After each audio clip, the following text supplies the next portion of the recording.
Hello dear students, কেমন আছো তোমরা?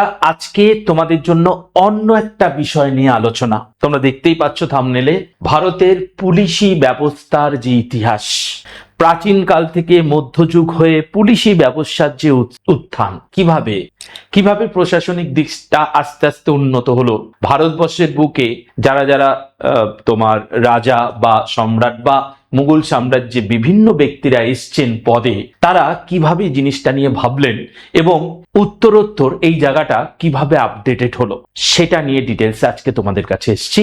দেখতেই পাচ্ছ ভারতের পুলিশি ব্যবস্থার ইতিহাস প্রাচীন কাল থেকে আধুনিক যুগ পর্যন্ত, এবং এখানে একদম বহুদিন আগে প্রাচীন যুগে, মধ্যযুগে এবং বর্তমানে কিভাবে এর উন্নতি হলো বা কিভাবে চিন্তা ভাবনায় তোমার অগ্রগতি ঘটলো, সেটা নিয়েই কিন্তু আজকে ডিটেলসে বলবো। বিশেষ করে যারা পুলিশের পরীক্ষার জন্য প্রচন্ড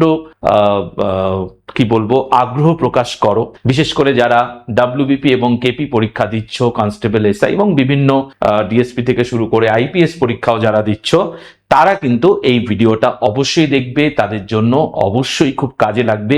এই ইনফরমেশনটা জেনে রাখা আমার মনে হয় আগামী দিনের পরীক্ষার জন্য খুব ইম্পর্টেন্ট।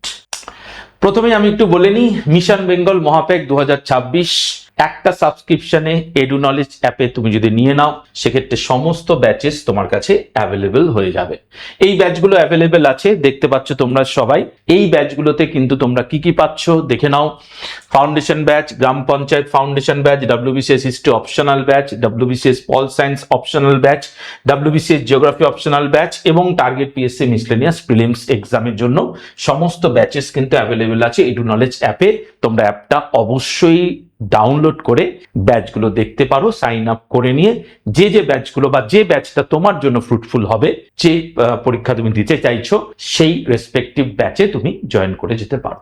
তো এডু নলেজ গ্রাম পঞ্চায়েত যে পরীক্ষা আসতে চলেছে আমরা সবাই জানি, তার জন্য মক টেস্ট 20টা মক টেস্ট কিন্তু তুমি দিতে পারবে এডু নলেজ অ্যাপে। আরেকটি ইম্পর্টেন্ট ব্যাপার, সেটা হচ্ছে রাজ্য সরকারি চাকরি এবং কেন্দ্রীয় সরকারি চাকরির মধ্যে যে ডিফারেন্স, কোনটা বেটার বা কি ধরনের বিষয়, এটা নিয়ে মতামত দিতে কিন্তু আমাদের সামনে আসছে অর্কপ্রভ সরকার। খুব তাড়াতাড়ি আমাদের ওয়েবিনারে আসছে অর্কপ্রভ সরকার। চলো, তো হেল্পলাইন নাম্বার, তোমরা এটা অবশ্যই যোগাযোগ করতে পারো। ওয়েবসাইট পেয়ে যাবে, প্লে স্টোর থেকে এডু নলেজ অ্যাপ ডাউনলোড করে নিয়ে এনরোল করে নাও, এবং কোনো রকম কনফিউশন থাকলে হেল্পলাইন নাম্বারে অবশ্যই কিন্তু একবার কল করে নাও। যেটা বলছিলাম যে দেখো, প্রশাসনিক লেভেলে চাকরি করব, এটা কিন্তু অনেকেরই একটা স্বপ্ন, কিন্তু এই ইতিহাসটাও জানা ততটাই জরুরি, যতখানি জরুরি এই চাকরি, এই ধরনের চাকরি পাওয়ার জন্য যে নলেজ নেওয়া যতটা জরুরি, এটাও কিন্তু ততটাই প্রয়োজন। ভারতের পুলিশি ব্যবস্থার ইতিহাস প্রাচীন রাষ্ট্র ব্যবস্থা থেকে আধুনিক আইপিএস পর্যন্ত। দেখো, বিবর্তনের 3টি পর্যায় আমাদের চোখে পড়ে। দর্শনের পরিবর্তন কি কি? প্রথম হচ্ছে প্রাচীন ও মধ্যযুগ, অষ্টাদশ শতাব্দীর পূর্ববর্তী সময়। তারপর ব্রিটিশ আমল আমাদের কাছে 1773 থেকে 1947। দেখো, নজরদারি নিরাপত্তা কিরকম ছিল।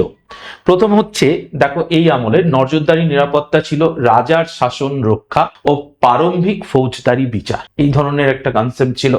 ব্রিটিশ আমলে কি ছিল? দমন ও নিয়ন্ত্রণ, চাপিয়ে রাখা, মানুষকে ভীত করে রাখা, এই ধরনের টেন্ডেন্সি ছিল ব্রিটিশ আমলে। জনসেবার পরিবর্তে রাষ্ট্রের কঠোর নিয়ন্ত্রণ প্রতিষ্ঠা, 1861 সালের আইন এটাই কিন্তু বলে। আধুনিক যুগ 1947 থেকে বর্তমানে যে অবস্থানে আমরা বসবাস করছি, এই অবস্থান পর্যন্ত জনসেবা ও গণতন্ত্র, সংবিধান ও রাজ্যের নিয়ন্ত্রণাধীন কল্যাণমূলক ব্যবস্থাই কিন্তু প্রশাসনের মূল দৃষ্টিভঙ্গি বা প্রশাসনের মূল উদ্দেশ্য। আমরা এটা গেল যে বিবর্তনটা কিভাবে হচ্ছে। দেখো, প্রাচীন ও মধ্যযুগ, অষ্টাদশ শতাব্দীর পূর্ববর্তী সময়কে বলা হচ্ছে।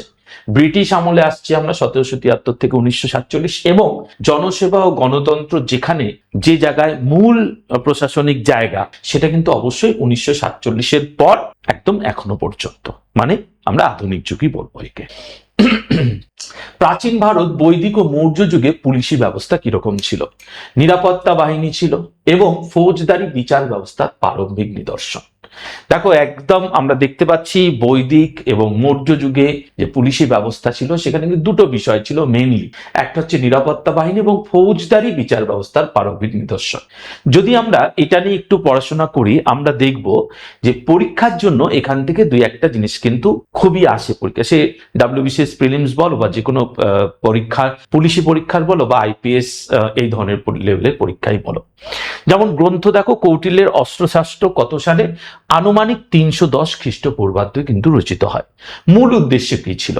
আইন শৃঙ্খলা রক্ষা এবং রাষ্ট্রীয় নিরাপত্তা নিশ্চিত করা, রাষ্ট্রকে বাঁচানো এবং রাষ্ট্রের মধ্যবর্তী আইন শৃঙ্খলাকে রক্ষা করা। পদ্ধতি কি? গুপ্তচর ও কর্মকর্তাদের এক সুবিন্যস্ত নেটওয়ার্ক। এটাও একটা যে আধুনিক যুগে যেরকম আমরা দেখতে পাই প্রত্যেকটা দেশের একটা গোপন সংস্থা থাকে, ঠিক আছে, সেরকমই গুপ্তচর ও কর্মকর্তাদের এক সুবিন্যস্ত নেটওয়ার্ক। তার মানে এটা দেখো, এটা অনেক দিন আগে থেকেই কিন্তু এই চিন্তা ভাবনা মানুষের মধ্যে ছিলই, তাই না? মুঘল আমল স্থানীয় পুলিশ কাঠামোর বিভাজন, স্থানীয় পর্যায়ে আইন শৃঙ্খলা রক্ষার বিকেন্দ্রীকরণ। দেখো কিভাবে আইন শৃঙ্খলা রক্ষার যে বিকেন্দ্রীকরণ ঘটলো সেটা আমরা একটু তুলে ধরি তোমাদের সামনে। ফৌজদার দেখো, এলাকা, জেলাগুলো, ডিস্ট্রিক্টগুলো দায়িত্ব জেলার সাধারণ প্রশাসন ও পুলিশ কার্যক্রম তদারকি করা। কোতোয়াল যেটা ছিল, এলাকা ছিল শহর, শহরের নির্দিষ্ট পুলিশি ব্যবস্থা ও শান্তি শৃঙ্খলা রক্ষা। তাহলে দেখো মুঘল আমলে কিন্তু এই ধরনের ব্যবস্থা প্রণয়ন ঘটলো। এরপর চলে আসো ব্রিটিশ আমল, নিয়মিত বাহিনীর গোড়াপত্তন। ঠিক আছে, কি হলো? 1774-এর পূর্বে স্থানীয় জমিদারদের হাতে পুলিশি ক্ষমতা ছিল। তার মানে তোমার ঠিক ব্রিটিশরা আসার আগে পর্যন্ত ক্ষমতা খর্ব হলো। কি তৈরি হলো? 1774-এ ওয়ারেন হেস্টিংস আসলেন, ইস্ট ইন্ডিয়া কোম্পানির আওতাধীন জেলাগুলোর জন্য প্রথম পুলিশি ব্যবস্থার প্রবর্তন করলেন। তাহলে এটাও একটা প্রশ্ন হতে পারে, 1774 সালে ওয়ারেন হেস্টিংস কি করলেন? ইস্ট ইন্ডিয়া কোম্পানি তৈরি হলো, কোম্পানির আওতাধীন জেলাগুলোর জন্য প্রথম পুলিশি ব্যবস্থার কিন্তু প্রবর্তন করলেন। স্থায়ী কাঠামো কি তৈরি হলো? 1791-তে দেখো লর্ড কর্নওয়ালিস কি করলেন? ভারতে প্রথম সুসংগঠিত ও স্থায়ী পুলিশ কাঠামো প্রতিষ্ঠা করলেন। তাহলে দেখো বিবর্তন কিন্তু একটা চলছে, চিন্তা ভাবনার পরিবর্তন কিন্তু বছরের পর বছর চলছেই, এবং মুঘল আমলেও কিন্তু সেটা অন্যথা হলো না। ওয়ারেন হেস্টিংস একরকম ভাবলেন, সেটাকে আপডেট করে লর্ড কর্নওয়ালিস কিন্তু আরো একটু নতুন চিন্তা ভাবনা করলেন। 1861 সালের পুলিশ আইন দেখো, ঔপনিবেশিক হাতিয়ার একটা খুব ইম্পর্টেন্ট পার্ট আমরা জানি। তার প্রেক্ষাপট কি? প্রেক্ষাপট 1857 সালের মহাবিদ্রোহের সরাসরি ফলাফল। মহাবিদ্রোহ বলতে সিপাহী বিদ্রোহের কথা বলা হচ্ছে, তোমরা সবাই জানো। দেখো একটা পুলিশ অ্যাক্ট 1861, জাস্ট এখানে আমি বলার চেষ্টা করেছি আমরা। 1857 সাল একটা মানে কি বলবো, খুবই গুরুত্বপূর্ণ একটা বছর। আদর্শ আইরিশ কনস্টাবুলারির আদলে প্রণীত হলো। কি হলো? প্রকৃতি কি হলো? সুশৃঙ্খল ও কেন্দ্রীয় নিয়ন্ত্রণাধীন সংস্থা। উদ্দেশ্য কি থাকলো? জনসেবার পরিবর্তে, খুব ইম্পর্টেন্ট, রাষ্ট্রের কঠোর নিয়ন্ত্রণ প্রতিষ্ঠা। সেই দমন নীতি কিছুটা হলেও, বেশিরভাগটাই কিন্তু দমন নীতি। বর্তমান প্রাসঙ্গিকতা কি? আজও ভারতের অনেক পুলিশ সংস্থার মূল ভিত্তি, আজও কিন্তু বর্তমান ভারতের অনেক পুলিশ সংস্থার মূল ভিত্তি কিন্তু এর ওপর বেস করেই চলতে থাকছে, চলে আসছে। ঠিক আছে, নেক্সট। ইম্পেরিয়াল পুলিশ গঠন হলো 1893 সালে। মূল উদ্দেশ্য কি ছিল? উচ্চপদস্থ কর্মকর্তাদের একটি কেন্দ্রীয় ক্যাডার বা বাহিনী গঠন করা। ইন্ডিয়ান পুলিশ এক্সামিনেশনের মাধ্যমে সেটা হতো তখন। দেখো প্রতিষ্ঠা সাল 1893। নামকরণ কি হলো? ইন্ডিয়ান বা ইম্পেরিয়াল পুলিশ। নিয়োগ প্রক্রিয়া কি শুরু হলো? মূলত ইংল্যান্ডে অনুষ্ঠিত প্রতিযোগিতামূলক পরীক্ষার মাধ্যমে নিয়োগ। তাহলে যে পরীক্ষাটা ইংল্যান্ডে অনুষ্ঠিত হতো সেখান থেকে কিন্তু ক্যান্ডিডেট ঠিক করে বা ক্যান্ডিডেটকে তৈরি করে বা ক্যান্ডিডেটকে সেই জায়গাটা দেখে এখানে কিন্তু নিয়োগ করা হতো। ঠিক আছে, স্বাধীনতা পরবর্তী যুগে কি হলো? আধুনিক পুলিশ ব্যবস্থার জন্ম হলো, মানে 1947 সালের পরের কথা বলা হচ্ছে। ইম্পেরিয়াল পুলিশের অবলুপ্তি এবং ইন্ডিয়ান পুলিশ সার্ভিস, খুব ইম্পর্টেন্ট, ইন্ডিয়ান পুলিশ সার্ভিস। ঠিক আছে, ইন্ডিয়ান পুলিশ সার্ভিস কিন্তু চলে আসলো, যেটাকে আমরা আইপিএস এর প্রবর্তন বলছি। প্রকৃতি কি? এটি একটি কেন্দ্রীয় সর্বভারতীয় পরিষেবা, একদম সেন্ট্রাল কেন্দ্র থেকে নিয়ন্ত্রণ করা হচ্ছে একে। সর্বভারতীয় পরিষেবা, সমস্ত ভারতে এর পরিষেবা অবশ্যই জনগণ পরোক্ষ বা প্রত্যক্ষভাবে পেতে থাকলো।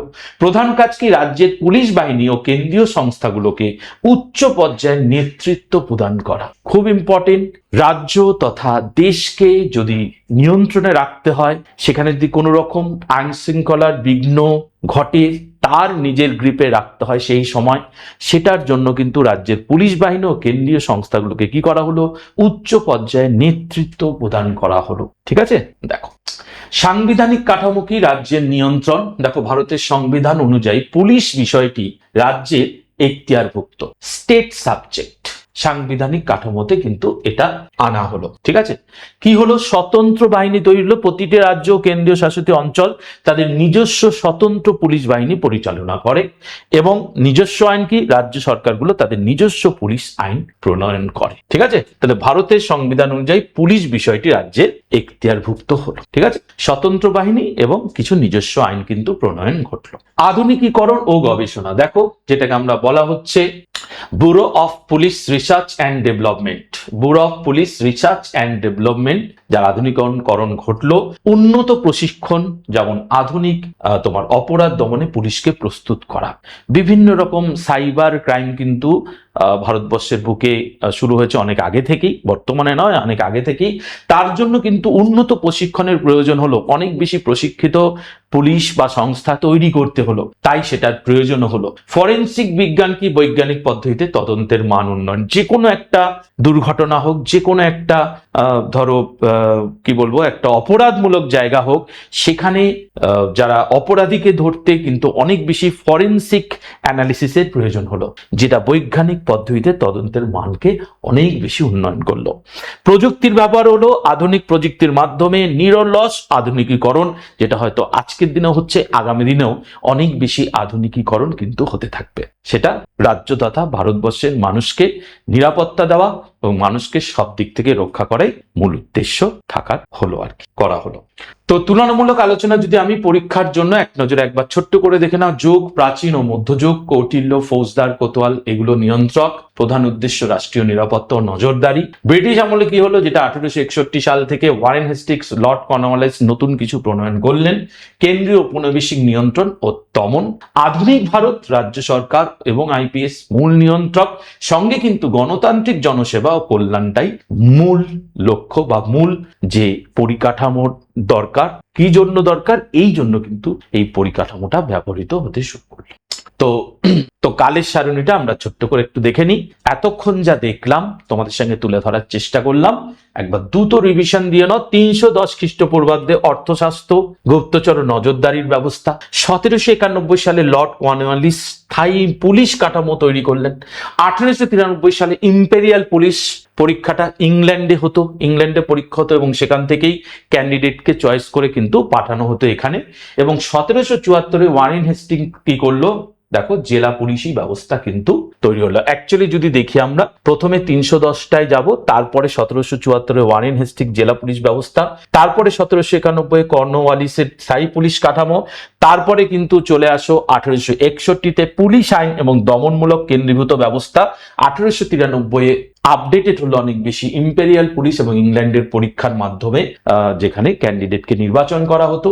এবং 1947 প্লাস, যেটাকে আমরা আধুনিক যুগের মধ্যে ফেলছি, আইপিএস গঠন এবং পুলিশ রাজ্যের বিষয় হিসেবে স্বীকৃতি। ছোট্ট করে যা এই 10-15 মিনিটের মধ্যে তোমরা জানলে, সেটাকে একটা ব্রিফলি আমরা কিন্তু আলোচনা করে দিই। ঠিক আছে, তো কেমন লাগলো এই ভিডিওটা অবশ্যই জানাবে।